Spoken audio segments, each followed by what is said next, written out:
ইমানের দাবির পরীক্ষা। ইমানের পরীক্ষা হয় দুঃখ, কষ্ট ও মুসিবতের সময়। তখন সে নিজে যেমন নিজের অবস্থাটা উপলব্ধি করতে পারে, তেমনি অন্যেও অবস্থা অনুমান করতে পারে যে এ পথে সে কতটুকু অবিচল থাকতে সক্ষম। স্বাভাবিক অবস্থায় বহু লোক সম্পর্কেই এটা অনুমান করা যায় না যে উদ্দেশ্যের প্রতি স্বাভাবিক ভালোবাসা ও জীবনপণ করার সংকল্পে তারা বাস্তবে কতটা প্রস্তুত। বরং কখনো কখনো তারা নিজেরাই নিজেদের সম্পর্কে একটা ধোঁকায় পড়ে থাকে। কিন্তু যখন কোনো সংকটকাল আসে, তখন আসল এবং মেকির পার্থক্যটা সুস্পষ্ট হয়ে যায়। খন্দক যুদ্ধ এ কাজটিই করেছে। মদিনার মুসলমানদের দলে মুনাফিক বহু প্রবেশ করেছিল। তাদের সত্যিকার পরিচয়টা সাধারণ মুসলমানদের সামনে উদ্ঘাটন করার প্রয়োজন ছিল। তাই এই সংকটকালে তাদের মুখোশটি খসে পড়ে।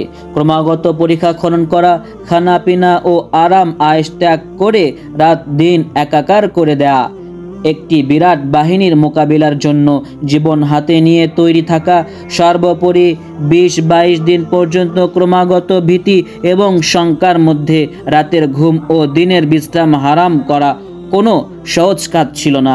যাদের অন্তরে প্রকৃত ঈমানের অভাব ছিল, তারা এ সংকটের মোকাবেলা করতে সক্ষম ছিল না।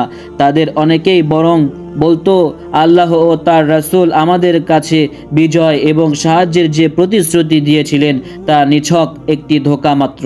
কিছু লোক আবার নানা ধরনের বাহানাও খুঁজে ফিরেছিল। তারা নিজ ঘর বাড়ি হেফাজতের উসিলায় ময়দান থেকে সরে পড়ে। তাছাড়া আল্লাহর যেসব বান্দা প্রকৃত ঈমানের অধিকারী ছিল, তারা এই অবস্থায় স্বতন্ত্র ভূমিকা গ্রহণ করে। তারা শত্রু সৈন্যদেরকে এগিয়ে আসতে দেখেই বলতে থাকে, ঠিক ঠিক এমনই অবস্থার কথাই আল্লাহ এবং তার রাসূল আমাদেরকেই পূর্বেই জানিয়ে দিয়েছিলেন। আল্লাহ ও তার রাসূল তো এরই ওয়াদা করেছিলেন আমাদের কাছে। আল্লাহ এবং তার রাসূল তো সত্যি কথাই বলেছেন। এ অবস্থায় তাদের ঈমানের শক্তি আরও বেড়ে যায় এবং তারা অধিক আনুগত্যের জন্য প্রস্তুত হয়ে থাকে। সূরাতুল আহজাব।